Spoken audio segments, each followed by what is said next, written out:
पंचभूत और त्रिपुर तत्वों से बनी असुर सेना अब तैयार है।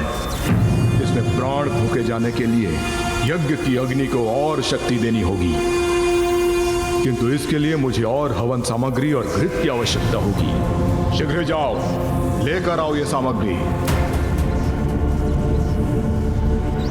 हमने यदि यज्ञ में बाधा डाली तो गुरु शुक्राचार्य का ध्यान आकृष्ट होगा और वो उस विघ्न को दूर करने का कोई उपाय सोच लेंगे, किंतु हम उसके पूर्ण होने में विलंब तो अवश्य उत्पन्न करवा सकते हैं। हमें सेवकों के वहां पहुंचने से पूर्व ही उस स्थान पर पहुंचना होगा जहां हवन सामग्री और घृत का भंडार है। चलिए मूषक जी, जिस ओर वो सेवक जा रहे हैं भंडार गृह भी अवश्य उसी ओर होगा। ओम नमो नमो नमो नमो स्वाहा। ओम नमो नमो नमो स्वाहा।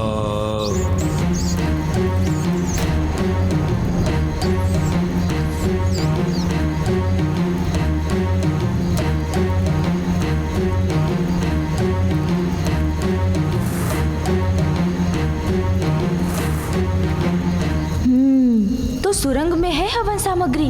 मुझे तत्काल कोई उपाय करना होगा ताकि असुर सैनिक वहां तक पहुंच ही ना सके।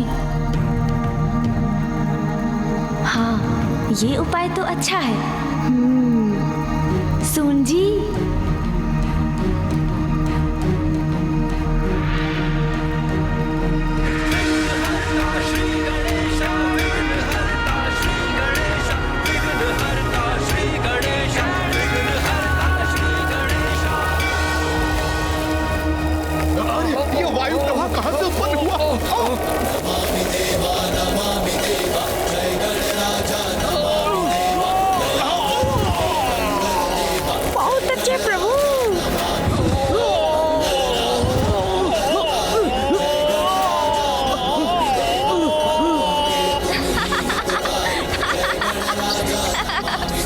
मूषक जी, अब हमें जो करना है उसके लिए थोड़ा समय मिल गया। हाँ प्रभु। मूषक जी, शीघ्र चलिए भंडार के भीतर।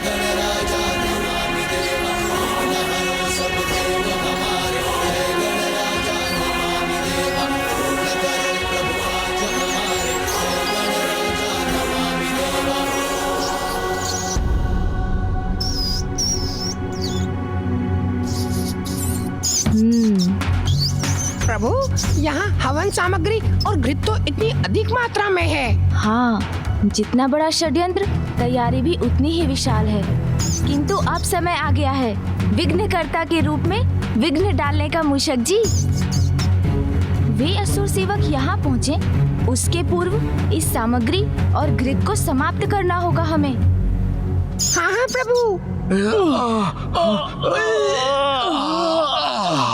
मूषक जी, आप सामग्री नष्ट कीजिए, मैं घृत का उपाय करता हूँ। हाँ प्रभु, आरंभ करते हैं। हवन किए जो शुक्राचार्य आयोजित,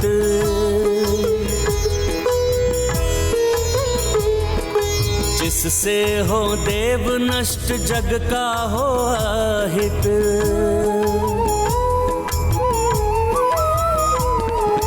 विघ्नकर्ता की भूमिका गजानन निभाए, सामग्री यज्ञ की सब मूस संग खाएं।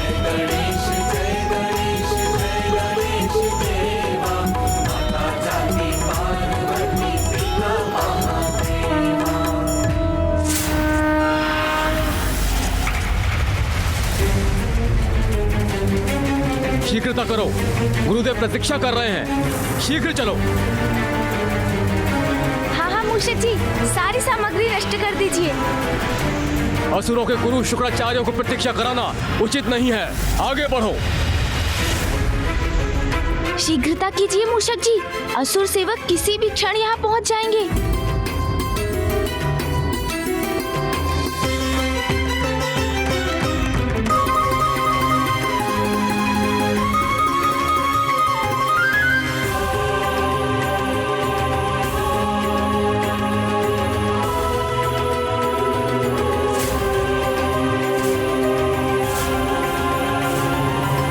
क्या हो गया?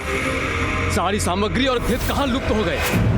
गुरु शुक्राचार्य को ज्ञात हुआ तो उनका क्रोध हमें भस्म कर देगा, किंतु किसने किया ये दुस्साहस? गया कहां?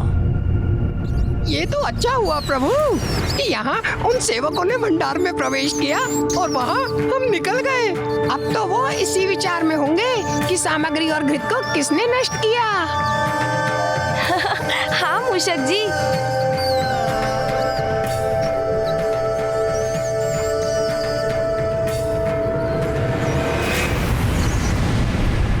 तो आइए मूषक जी, हम असुरों के इस अधर्म कार्य में थोड़ा और विघ्न उत्पन्न कर देते हैं। हाँ प्रभु, क्यों नहीं।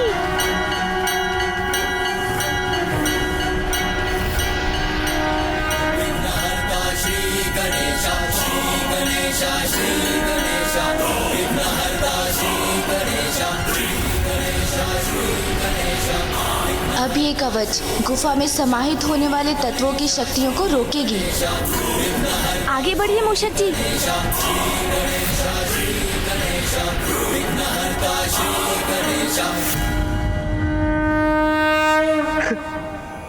प्रतीत होता है प्रथम पूज्य श्री गणेश अपने प्रयास में सफल हुए। हमारी ऊर्जा लौट रही है। हाँ देवराज,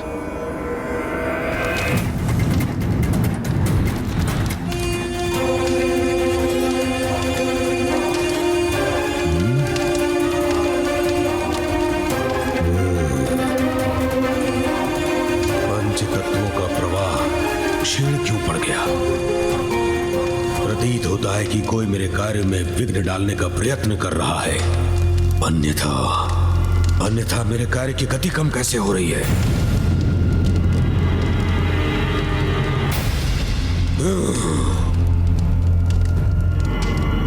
ओम ब्रीम ब्रह्म ब्रीम द्रम स्वाहा।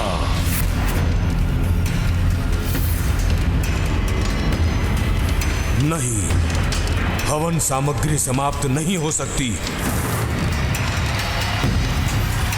मैंने अपने सेवकों को सामग्री और घृत लाने के लिए भेजा था। इतना विलंब क्यों कर रहे हैं वो?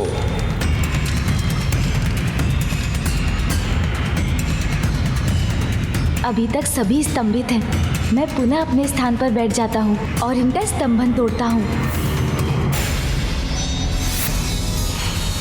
क्या हुआ? आप रुक क्यों गए?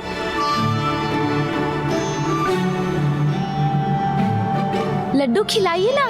जी महादेव पुत्र, मैं वही करने का प्रयत्न कर रहा था।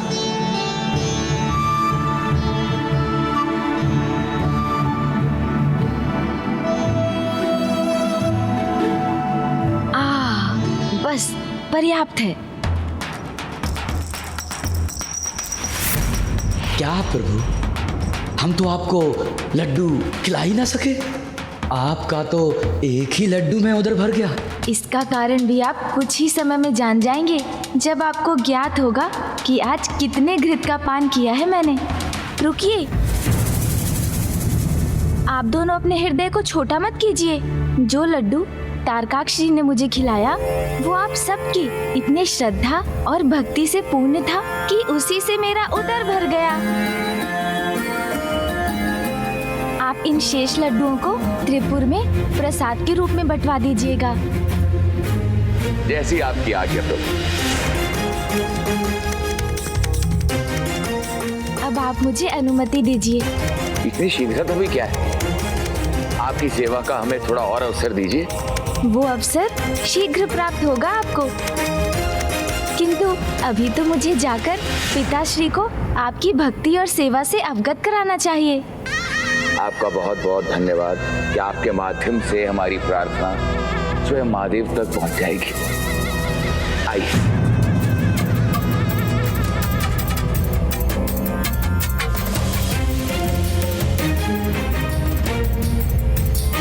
हमें अपने सानिध्य का सौभाग्य प्रदान करने के लिए शत शत नमन प्रभु।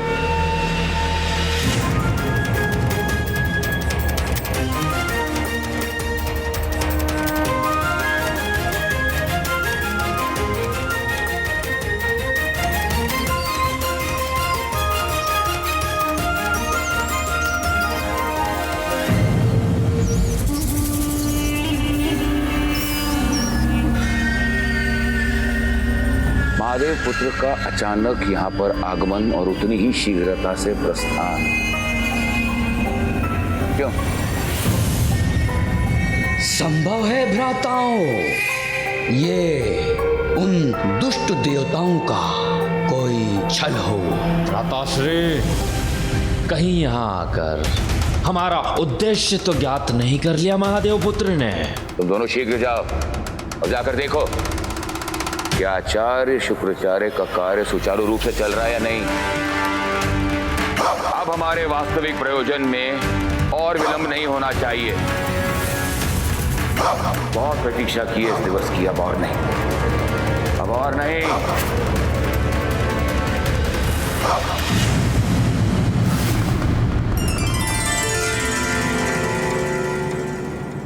प्रणाम पिताश्री।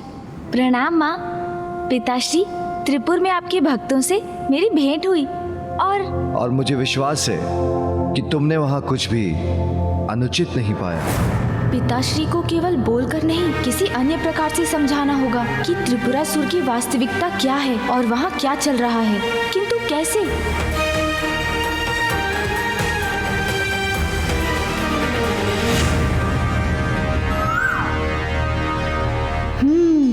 मिल गई युक्ति।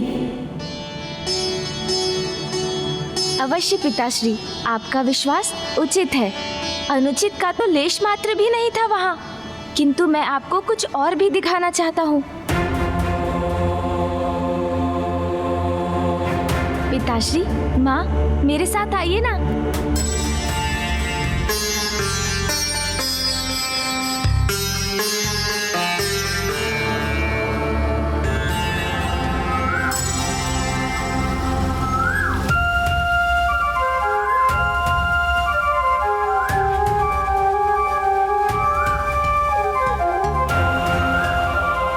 देखिए ना, कितना कोमल, कितना सुंदर स्वर है इस कोयल का। हाँ माँ, किंतु अपने मधुर स्वर से सबका मन मोहने वाली इस कोयल के पंजे पर भी एक दृष्टि डालकर देखिए।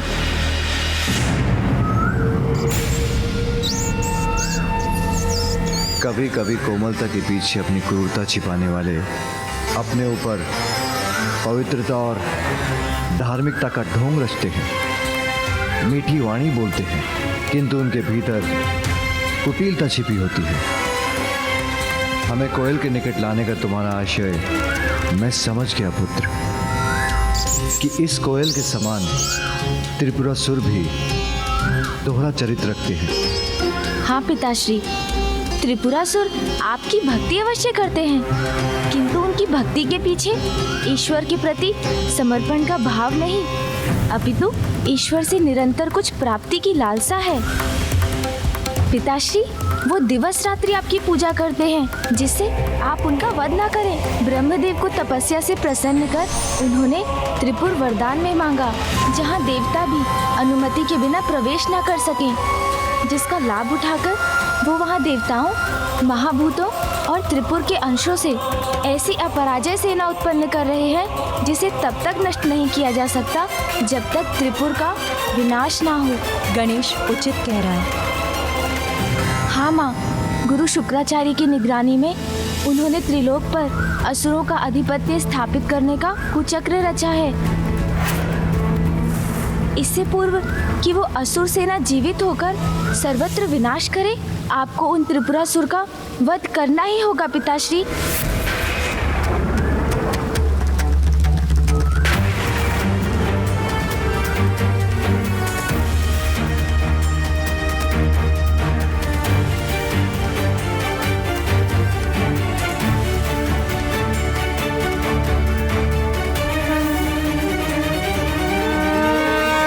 मुझे दिखाई दे रहा है, त्रिपुर का नाश करने के लिए जो अनिवार्य स्थिति है वो अभी उत्पन्न हो रही है। स्वामी, यदि अभी आपने विलंब किया तो अगले सहस्त्र वर्षों तक त्रिपुर का नाश असंभव है।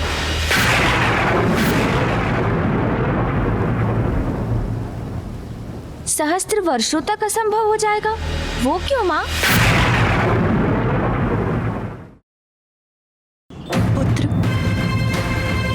जब ब्रह्मदेव ने त्रिपुरासुरों को सहजता से वरदान दे दिया तो उन्होंने ब्रह्मदेव से कुछ और भी मांगा। प्रभु, मेरे भ्राताओं की इच्छा अनुसार हमें त्रिपुर का वरदान देने की कृपा कर आपने हमें कृतार्थ किया, किंतु मैं अभी भी संतुष्ट नहीं हूं। मेरी एक इच्छा अभी शेष है, उसे भी पूर्ण करने की कृपा करें। कहो वत्स कमलाक्ष, क्या चाहते हो तुम? प्रभु, मेरे भ्राता की इच्छा अनुसार मात्र महादेव ही त्रिपुर का नाश कर सकते हैं, किंतु तब सहस्त्र वर्षों में हमारे त्रिपुर के तीनों पुर एक सीधी रेखा में स्थिर हो।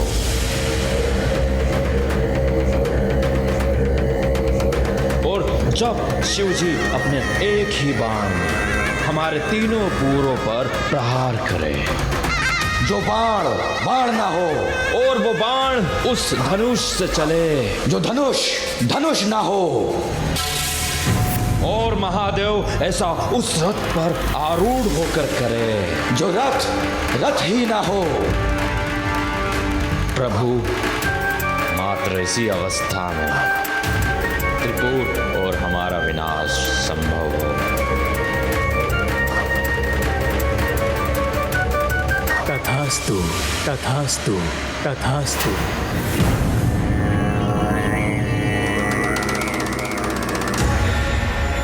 अर्थात यही उचित अवसर है उनके विनाश का, अन्यथा त्रिलोक पर उनका आधिपत्य स्थापित हो जाएगा और सर्वत्र अधर्म का अंधकार छा जाएगा। जिनके मुख पर सदा मेरा ही नाम रहता है, अपने उन अनन्य भक्तों पर मैं अपने अस्त्र कैसे उठा पाऊंगा गणेश?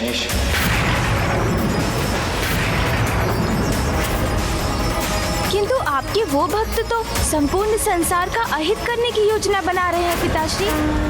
आपके प्रति उनकी भक्ति ढाल बनकर उनकी रक्षा कर रही है, किंतु उनकी भक्ति की ढाल इतनी भी बलवान नहीं है पिताश्री। पुत्र, तुम्हें जो भी उपाय करना है शीघ्र करना होगा, क्योंकि त्रिपुर अब एक सीधी रेखा में शीघ्र आने वाले हैं, और जितनी शीघ्र वो उस रेखा में आएंगे उतनी ही शीघ्र उस रेखा से बाहर भी चले जाएंगे। तुम्हारे पास कुछ ही पहर का समय है। माँ, मुझे ज्ञात है समय कम है। धर्मपरायण जनों का विघ्न हरता हूँ तो अधर्मियों और पापियों का विघ्न करता भी तो हूँ। कोई अनिष्ट नहीं होने दूंगा मैं, किंतु उसके लिए मुझे मामा जी की सहायता चाहिए होगी।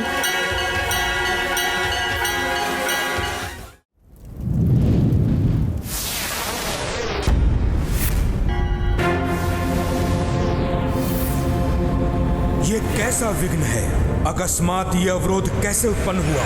नहीं, मैं अपनी असुर सेना का निर्माण करके ही रहूंगा, और इसके लिए मैं अपनी समस्त आसुरी शक्तियों का आवाहन कर इस कार्य को पूर्ण और सफल करूंगा।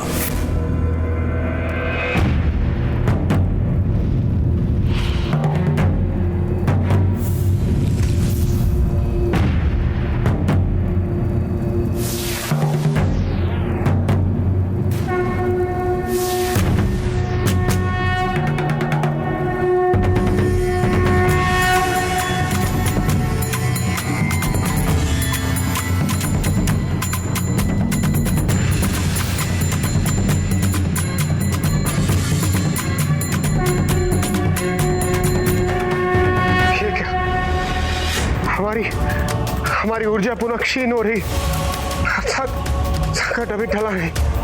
हाँ इंद्रदेव।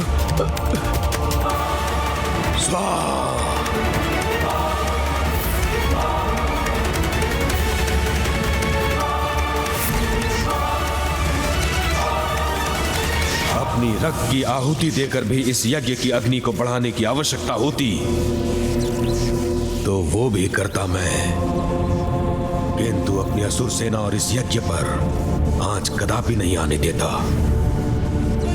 त्रिपुर के एक रेखा में आने के पूर्व इस असुर सेना को जीवित करूंगा, फिर त्रिपुर का कोई विनाश नहीं कर सकेगा।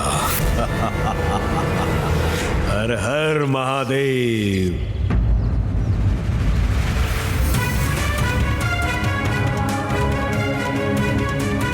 हमें शीघ्र त्रिपुरासुर को रोकना होगा, इससे पूर्व कि त्रिपुर सीधी रेखा में आकर सर्वत्र विनाश का कारण बने।